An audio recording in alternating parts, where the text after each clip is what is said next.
tentang transfer janin ini mengerikan sebenarnya. Fenomena mengerikan. Fenomena mengerikan.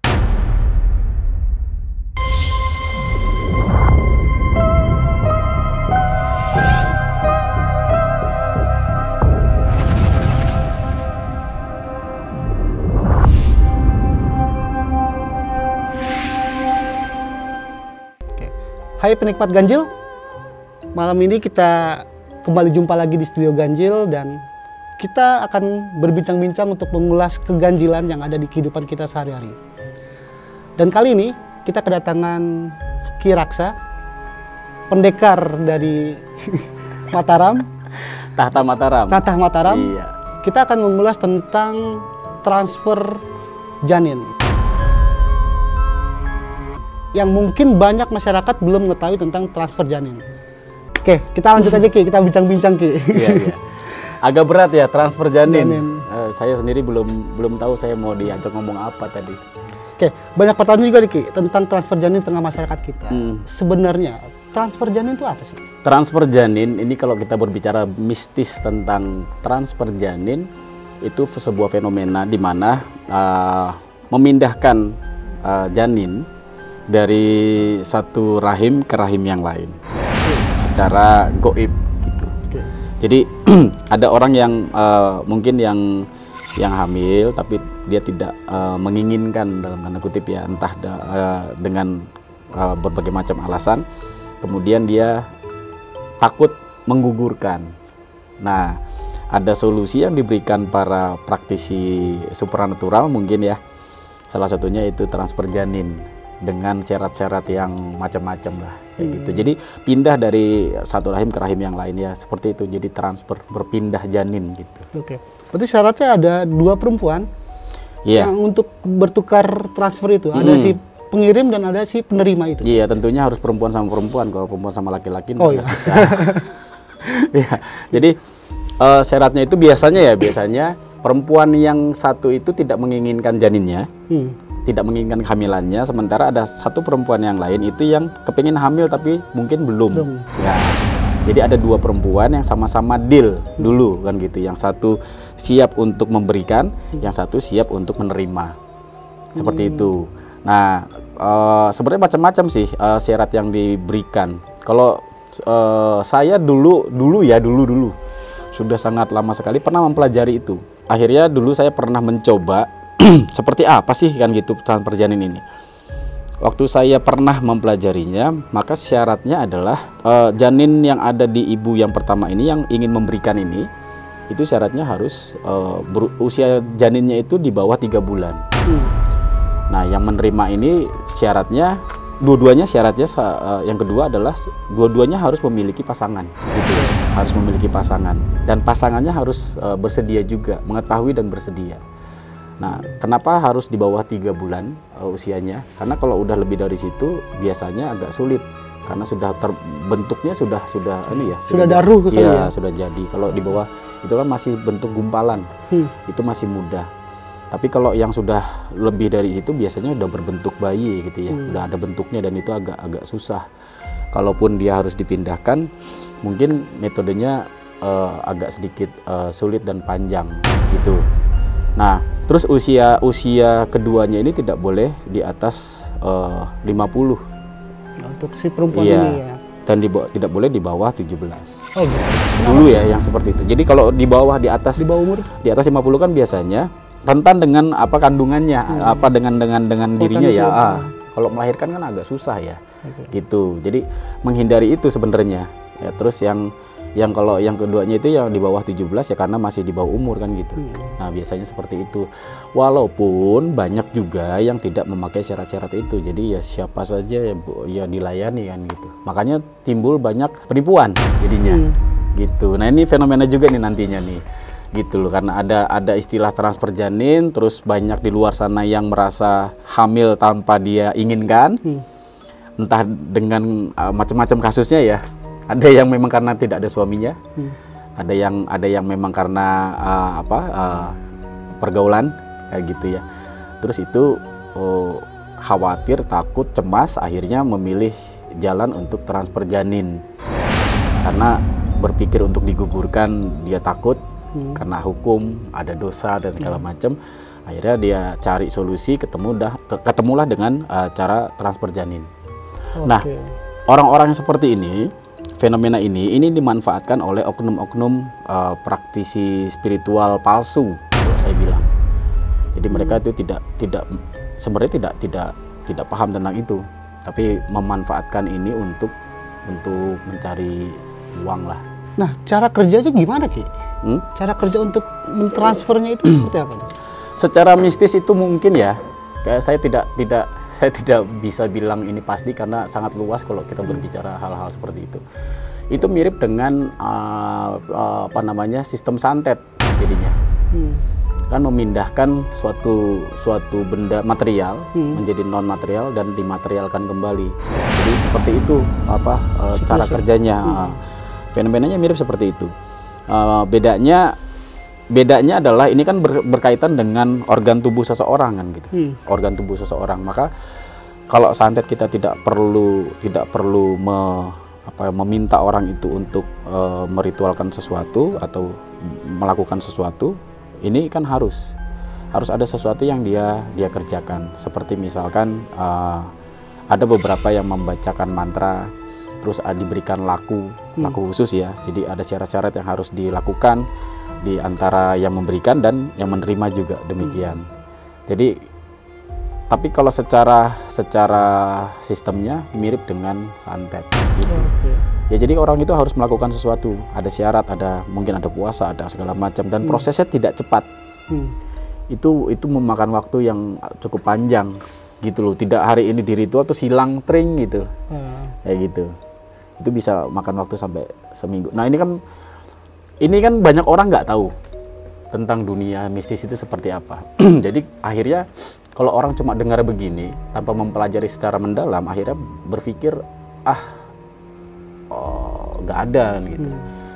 Itu cuma tipu-tipu. Iya, karena juga memang saya juga tidak menyangkal itu dan tidak membantah, karena memang banyak yang kena tipuan gitu urusan transfer janin ini. Makanya hati-hati sekali. Gimana? Mungkin kenapa tuh? Banyak oknum yang memanfaatkan. Iya, kalau kita lihat ya di beberapa kasus, termasuk ada di media juga, di berita, akhirnya terjadi pencabulan. Ya, terjadi pencabulan, terus ya semacamnya lah, karena kan ini berhubungan dengan organ intim, ya, janin, dengan dalil ini harus begini, harus begitu, harus diritualkan, terus orangnya harus bertemu segala macam. Terus ada juga yang malah jarak jauh, nggak ketemu, untuk menghilangkan identitas pelakunya kan gitu. Nah, yang ketemu malah jadinya terjadi pelecehan seksual. Kalau saya, yang namanya hal-hal mistis itu sebenarnya itu bukan tidak ada kontak fisik antara yang mengerjakan dan praktisinya dengan pasiennya gitu ya, bahasanya. Itu tidak ada kontak fisik kan gitu. Iya. Nah, si pengirim dan si penerima ini, kita masih bingung coba menggambarkan mendeskripsikan cara kerjanya, Ki. Jadi si pengirim dan si penerima itu harus bertemu dalam satu ruangan untuk transferan atau seperti seharusnya apa? Harus. Misalkan saya yang menjadi praktisinya ya, saya harus tahu dan harus bertemu langsung dengan yang akan memberikan dan yang akan menerima. Saya harus tahu itu kan gitu. Saya harus tahu secara fisiknya, secara psikisnya juga saya harus paham itu kan gitu. Jadi bukan serta-merta terus udah tinggal ini aja namanya, tanggal lahir segala macam, itu jelas penipuan kalau seperti itu. Tapi ya hati-hati juga, tadi saya bilang, bertemu pun itu seharusnya tidak ada kontak fisik. Tidak ada kontak fisik kan gitu. Tidak ada harus disuruh buka baju lah apa segala macam, itu nggak ada. Yang kayak begitu pasti indikasinya sudah arah yang negatif. Gitu. Jadi nggak ada hal-hal yang kayak begitu itu. Dan maharnya, mahar. Jadi si penerima yang menginginkan anak itu membayar kepada si pengirim itu juga nggak sih? Itu kalau itu tergantung. Iya, itu tergantung mereka ya. Mediasi gitu. Itu tergantung mereka. Yang pasti dalam melakukan hal seperti itu biasanya praktisi supranatural tersebut akan meminta jasa lah, bahasanya seperti itu, atau dibilang mahar atau dibilang apapun itu. ya pastinya kan orang itu dalam mengerjakan butuh media, butuh tenaga, butuh waktu. Yaitu untuk mengganti itu semua mungkin. Kalau dibilang antara yang memberi dan menerima ini, ya kalau mereka saling yang satu kan untung. Ya, kalau ini terjadi betul, yang satu kan untung. Dapat anak, akhirnya tercapai keinginannya. Yang satu juga kan untung juga. Tidak perlu menggugurkan, tapi dia sudah bisa memberikan. Nah, saya yang mengerjakan misalkan, saya dapat apa ya? Nggak dapat apa-apa kan gitu. Hanya sebagai media, sebagai perantara saja. Nah, maka biasanya orang yang mengerjakan itu akan meminta imbalan, yaitu mahar. Dan maharnya kalau saya misalkan yang melakukan itu, maharnya itu nggak akan murah. Berapa? Kalau dulu sebelum tahun 2010 lah saya bilang. Sebelum tahun 2010 maharnya itu bisa sampai belasan juta. Belasan juta. Dulu ya itu ya. Dengan biaya membeli perlengkapan apa segala macam itu ya nggak semahal sekarang. Dan tidak sesulit sekarang mencarinya. Sekarang susah. Ya, dalam secara keseluruhannya gini sebenarnya. Hal mistis yang dilakukan ini yang berkenaan dengan transfer janin ini, zaman sekarang itu hampir tidak ada. Kalau saya hampir nggak ada sih yang menguasai betul gitu. Yang paham, yang tahu pengetahuannya mungkin ada. Tapi yang memiliki ilmunya itu saya pastikan udah jarang. Saya belum pernah ketemu lagi. Gitu. Karena itu sulit. Itu nggak main-main. Bahkan kalau saya bilang, kalau sampai ada orang yang bilang bisa, ya saya ragu. Makanya kalau yang saya silakan dicek di website, di apa segala macam itu saya sendiri nggak melakukan loh. Saya sendiri nggak melakukan itu. Saya tidak melayani. Nah, kalau ada orang yang yang tahunya dari media sosial atau dari searching di website, di Google, terus ada nama saya, jelas itu penipuan. Karena banyak juga korbannya. Ki mau ngasih teknik ini tapi Ki nggak mau menggunakan. Enggak. Kenapa Ki? Sama, saya tahu santet. Apa saya pernah nyantet? Kan enggak. Loh, buat apa dipelajarin Ki? Orang yang paham santet biasanya zaman sekarang ya, dia akan mempelajari dan memahami mendapatkan ilmu itu untuk kebutuhan menjaga dan menyembuhkan. Karena sejatinya santet itu sampai saya pelajari akhirnya fungsinya, gunanya itu berjalannya waktu ke sekarang ya, itu nggak ada. Walaupun banyak orang yang nggak melakukan. ada hal positifnya gitu. Hal positifnya maksud saya, hal positifnya apa? Kalau zaman dulu bisa kan gitu, bisa jadi kan gitu. Orang zaman dulu itu karena tidak adanya kecanggihan teknologi apa segala macam, kalau kita punya saudara di seberang sana jauh dan kita tidak bisa menolong, kita ke sana juga butuh waktu lama, butuh biaya juga. Kenapa kita harus bersusah payah? Ya lakukan aja santet, kirim nasi ke perutnya, selesai tuh. Nah sekarang kan nggak bisa begitu. Maksudnya bukan nggak bisa, maksudnya kenapa harus seperti itu? Makanya saya bilang transfer bank itu santet.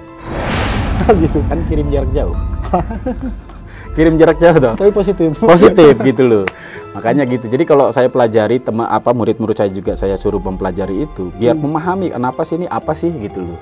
Jadi kita juga punya pengetahuan untuk akhirnya kita tidak mudah dibodohi dengan orang-orang yang sering bilang santet gitu loh. Karena orang yang mau ngasih ilmu santet juga tidak akan pernah nyantet kok. Makanya kalau ada orang di sebelah sana ya tahu ya, yang ada pengen membuktikan ilmu santet, siapa juga yang mau nyantet gitu loh. Agak-agak lucu. Tahu ya? Yang kemarin sempat rame itu tentang santet. Kan ada yang nantangin. Siapa Ki? Ngomong aja Ki. Yang minta disantet itu kan kemarin minta disantet itu ada tuh. Ya siapa juga orang yang mau nyantet dia gitu loh. Nah, saya jamin nggak ada orang yang mau membuktikan itu. Kalau ada orang mau nyantet, diam-diam nggak akan ngomong gitu. Oke, kita kembali lagi ke transfer janin ini. Nah, kalau misalkan ada seorang perempuan yang merindukan kehamilan, itu kan bernilai positif untuk transfer rahim itu. Apakah Ki mau melakukan itu? Enggak. Kenapa? Makanya ini kan orang bilang aneh, Kiraksa akhirnya dibilang Kiraksa cuma ngomong doang. Ya enggak gitu. Gini, kita belajar itu kan buat cerdas. Kita belajar itu biar mengetahui. Jangan separuh-separuh dalam belajar transfer janin terus akhirnya dilakukan. Belajar juga hal yang lain gitu loh. Bahwa kehidupan ini kan sudah ada rumusnya. Kehidupan ini sudah ada yang mengatur. Kalau orang-orang spiritual seperti saya pasti mempelajari secara keseluruhan semuanya. Ada hal yang bisa kita tabrak, ada yang enggak. Oke. Nah, ini sebuah etika. Iya. Ini etika. Iya. Terutama dengan halnya kalau kita berbicara dalam agama dikatakan bahwa mati, ya, rezeki, jodoh itu urusan Tuhan. Oke. Ya. Nah, saya masukkan ini, anak ini kan rezeki sebenarnya. Iya dong. Ini rezeki yang tidak ternilai. Dan saya selalu ngomong ke murid-murid saya, ke banyak orang di luar sana. Anak itu sebuah keajaiban. Bukan sesuatu hal yang bisa kita create. Ya. Mau susah payah kita seperti apapun, kalau Tuhan belum menentukan bahwa manusia itu ada, maka tidak ada gitu. Jadi itu haknya, hak mutlaknya Tuhan gitu loh. Nah, jadi kalau sudah sampai diberikan, terus kita create lagi, kan gitu, kita modifikasi lagi, seharusnya itu sudah diberikan ke si A, kita modifikasi sampai ke B, alasannya apa gitu loh. Karena kita akan bersinggungan dengan apa yang menjadi ketentuan Tuhan. Nah, di situ. Oke. Agak berat ini kan jadinya. Oke. Maka kalau kita berpikir jauh ke sana, harus ada alasan-alasan kuat dulu, itu yang pertama. Yang kedua, tentang metode yang dilakukan pun saya yakin itu tidak mudah. Tidak mudah dan itu berisiko tinggi. Makanya banyak orang tidak percaya dengan itu. Banyak juga orang yang percaya buta akhirnya kena tipu. Karena kan banyak orang yang cuma meyakini saja. Meyakini tanpa menggunakan logika yang sehat. Namanya orang lagi kalut ya, hamil, misalkan hamil di luar nikah kayak belum siap kayak gitu kan, kalut biasanya, tiba-tiba hamil kan gitu. Di satu sisi ada orang yang pengen hamil. Iya, logika dia kan mentok nih, tidak bisa berpikir sehat. Akhirnya dia cari cara, terus dia lihat artikel, dia baca di situ menyatakan bahwa ini tidak dosa lah, ini bisa, ini aman, ini segala macam. Rasa kalut, logika mentok, dilakukan gitu. Tapi tidak berpikir lagi siapa yang melakukan, bagaimana, terus tidak pernah ada konsultasi sebelumnya. Untuk konsultasi kan fungsinya supaya praktisi supranatural spiritualnya paham orang itu, dan orang itu juga paham siapa yang melakukan ya si praktisi ini. Jadi sama-sama mengerti dan sama-sama deal. Itu kan fungsinya konsultasi. Tapi banyak orang tidak mau itu. Karena sudah pusing, sudah kalut, sudah mumet. Jadi hal-hal seperti itu dia maunya instan aja, cepat aja udah. Berapa harganya, berapa maharnya saya bayar, ini selesai. Tapi pasti jaminannya apa? Jaminannya saya yakin 100% kan gitu. Saya sudah ini segala macam dengan testimoni segala macam, orang yakin, percaya, akhirnya tertipu. Jadi kalau buat saya tidak usah menggunakan hal-hal seperti itu. Tidak perlu menggunakan hal seperti itu. Ketika ada yang hamil ya disyukuri saja hamil. Banyak orang yang susah untuk hamil. Sebenarnya ini pelaku spiritual itu emang ada nggak sih yang mampu untuk transfer janin itu sebenarnya di dunia spiritual, di pelaku-pelaku spiritual? Saya yakin ada sebenarnya. Saya yakin ada. Cuma orang-orang seperti itu kan tidak akan berbicara ya, tidak akan ngomong, tidak akan pernah mempublikasi, tidak akan pernah mempromokan, tidak akan pernah. Termasuk Kiraksa yang ambigu gini. Saya lebih senang orang itu datang ke saya, misalkan dalam keadaan yang tadi ya. Saya cerahkan, kan orang-orang seperti itu sebenarnya kan butuh pencerahan saja. Tidak butuh, dia sebenarnya karena kalut kan, bukan karena dia tidak siap sebenarnya. Ketidaksiapan dia karena ketidaktahuan dia tentang apa yang sedang dia alami. Maka tugas orang-orang seperti Kiraksa, praktisi spiritual ya, spiritual bukan supranatural, beda soalnya. Ya, seharusnya kan memberikan pencerahan gitu loh, supaya dia tenang, supaya dia tahu tentang apa yang terjadi, sehingga dia tahu juga apa yang harus dia lakukan. Kan bahasanya cuma saya nggak siap nih. Nah, supaya siap gimana kan gitu. Saya ada perkara A, B, C, dan itu yang harus dibantu masalah-masalah tersebut. Harusnya seperti itu. Maka tidak timbul perkara-perkara selanjutnya. Dari mulai kesehatannya, entah ya itulah segala macam. Saya yakin setiap orang yang melakukan itu, seandainya pun ada ya praktisi spiritual yang melakukan hal itu, saya yakin orang yang melakukan itu, wanita yang melakukan itu pasti merasa berdosa. Karena membunuh. Iya. Mungkin tidak membunuh, mungkin bahasanya dia. Saya gunakan kata mungkin. Mungkin tidak membunuh, tapi kan dia sudah melepaskan. Dia sudah menolak sesuatu yang seharusnya Diberikan Tuhan itu, secara naluri seorang wanita, dia harusnya senang, dia harusnya bangga, karena sejatinya wanita ya, kan gitu. Seharusnya dia bangga, tapi dia tinggalkan, dia lepas itu, maka yang terjadi adalah rasa bersalah, menolak anugerah ilahi. Menolak itu, dan itu akan dialami sepanjang hidupnya. Nah, bagi si perempuan yang menginginkan hamil itu kan bukannya hal yang sangat membantu. Itu gimana? Dari versi yang penerimanya? Iya, kalau dari penerimanya sebenarnya ya dia senang-senang aja. Itu mau dibilang itu yang saya alami ya, yang saya temui ya. Kalau ada orang yang berhasil gitu, terus orang yang menerima, mereka tidak akan pernah berpikir ini jalan mistis, ini begini, enggak. Mereka nggak akan berpikir itu. Mereka akan tetap berpikir ini anak saya dari rahim saya, ya tumbuh dan berkembang di rahim saya sampai waktu 9 bulan dan saya yang melahirkan. Apapun yang terjadi itu mereka akan berpikir ini adalah pemberian dari Tuhan gitu loh. Yang menjadi masalah sebenarnya bukan orang yang menerima tapi yang memberikannya itu. Jadi dua orang yang bermasalah adalah praktisi spiritualnya, supranaturalnya, dan wanita yang memberikan itu. Nah, dulu Ki Raksani mempelajari ini kan dari tahun 2010 katanya. Sebelum sebenarnya melaksanakannya iya 2011 antara itulah. Kan melaksanakan kan juga dalam rangka membuktikan apa yang saya pelajari sebelumnya. Nah, kayak gitu. Bener gak sih begini segala macam. Dan yang terjadi ya kalau dibilang berhasil dan tidak berhasilnya lebih banyak mana? Lebih banyak tidak berhasilnya. Kenapa? Makanya itu saya bilang itu sulit gitu loh. Mereka udah bayar mahar? Oh enggak. Ketika berhasilnya kalau gitu? Ki Raksa kan sampai detik ini pun Ki Raksa tidak pernah mengatakan itu biaya mahar dan ya selayaknya aja gitu. Jadi intinya nggak mahal. Kalau Ki Raksa ya. Kalau yang lain saya nggak tahu. Oke. Nah, transfer janin ini, metodologi ilmu ini tuh sudah sejak kapan sih kita mengenal di masyarakat kita ya? Sebenarnya kalau yang saya tahu dari cerita-cerita orang tua, saya pergi ke pelosok di arah Jawa, saya sering suka tanya, ada nggak fenomena transfer janin di tempat ini? Ada yang bilang nggak ada. Jadi lebih banyak orang nggak tahu memang, tapi pasti ada orang yang tahu.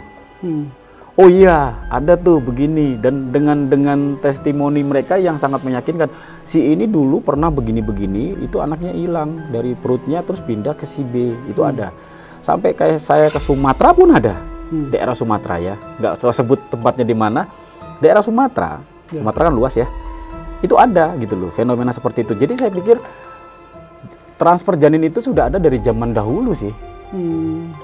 Kalau pastinya saya juga kurang tahu pastinya kapan, tapi setiap saya tanya orang-orang tua, zaman dulu ada gak yang begini? Ada. Ada. Jadi siapa yang menguasai ilmu itu pun tidak jelas gitu loh. Makanya kalau banyak orang yang tidak percaya dengan hal seperti ini, ya wajar saja gitu loh. Tidak transfer janin ini kan ngeri ya, tapi tidak sepopuler kayak santet, kayak ilmu-ilmu yang lainnya lah kan gitu. Kayak apa namanya pemikat, kayak penglaris, tidak seperti itu kan gitu. Kayak tidak seperti Braja Musti kayak gitu-gitu, tidak sepopuler itu. Dan mungkin karena ini juga tabu sehingga ini tidak terlalu muncul gitu loh. Gitu. Akhirnya kurang tren sebenarnya. Masyarakat kita juga kurang mengenal masalah ini. Saya pengen saya senang angkat tentang transfer janin ini lebih kepada gini, hati-hati gitu loh. Zaman sekarang ya tahu sendiri ya, ya pergaulan bebas segala macam, ya tadi panik karena hamil, terus akhirnya cari jalan keluar ketemu transfer janin. Ya makin kesini makin banyak ternyata, karena itu terbukti dari orang yang kena tipu melalui akun palsunya Ki Raksa Manggala. Oh gitu, ada akun palsu, iya ada akun palsu. Siap-siap saya cari kamu. Ya benar. Saya masih tunggu nih. Ya, saya masih tunggu. Saya sudah simpan nomor rekeningnya. Mereka, ya, saya sudah lacak lokasinya. Saya udah ada nomor segala macam. Saya masih tunggu. Saya masih pantau. Jadi kasihan gitu loh orang-orang yang kena korban itu.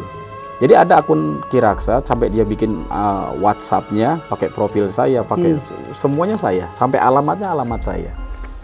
Ya orang karena mungkin taunya itu Kiraksa, terus percaya. Setelah gagal tertipu, yang dicari saya.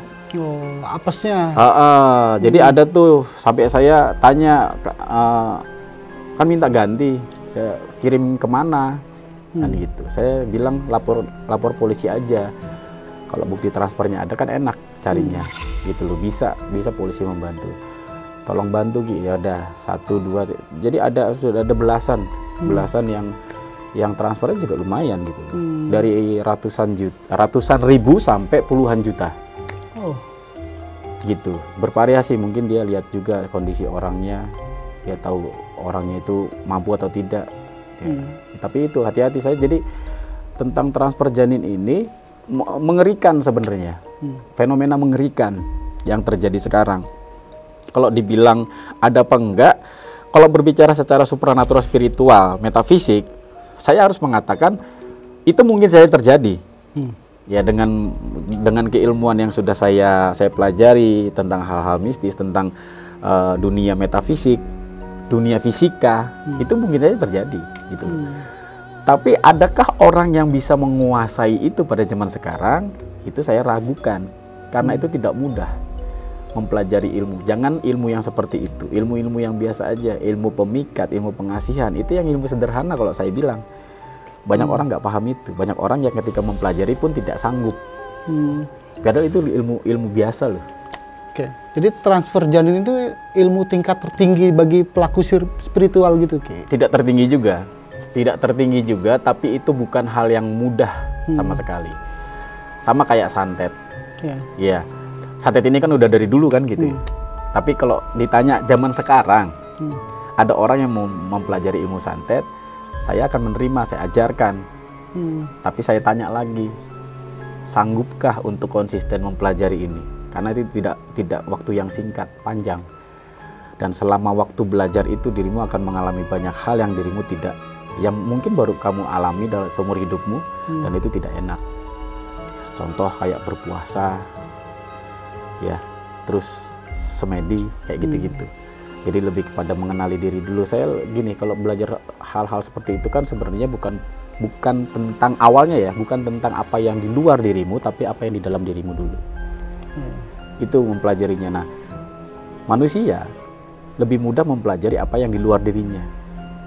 Bahkan manusia tidak paham apa yang di dalam dirinya. Sulit. Sementara mempelajari spiritual, dia harus paham dulu apa yang ada di dalam dirinya. Lalu kemudian dengan mudah dia akan mudah mempelajari apa yang ada di luar dirinya. Itu banyak orang tidak paham di situ kan.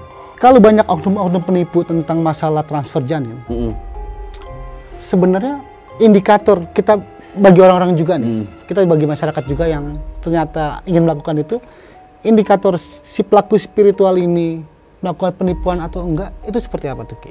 Cara indikatornya? Gini, jadi ada, kita bedain dua dulu ya.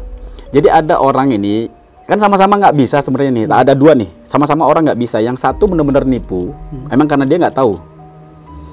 Yang satu, dia tahu cuma secara pengetahuan, tapi secara ilmu supranatural dia nggak tahu. Makanya akhirnya dia melakukan dengan cara nipu. Nah, bagaimana cara mereka melakukan itu aja ya, biar orang juga akhirnya tahu, oh begitu, kan gitu ya. Oh begitu caranya, akhirnya orang berpikir dan bisa mengantisipasi bagaimana cara mensikapinya. Biasanya orang-orang yang pelaku-pelaku transfer janin yang palsu ini, itu ada yang berhasil, ada juga yang nggak berhasil. Nah, hati-hati nih. Padahal sama-sama ini orang-orang ini sebenarnya memang nggak paham. Ini dukun palsu. Tapi kok bisa ada yang berhasil? Berhasilnya pun dengan cara yang curang sebenarnya, bukan dengan cara hal mistis. Gini, berhasilnya kayak gimana? Berhasilnya ketika ada orang yang mau, ya, dengan tadi ya syaratnya. Ini yang Kiraksa pelajari dan akhirnya berhasil kan gitu ya. orang itu harus berusia, janinnya harus berusia di bawah 3 bulan. Biar ini bisa menghilang. Sampai di sini dulu menghilangnya gimana kan.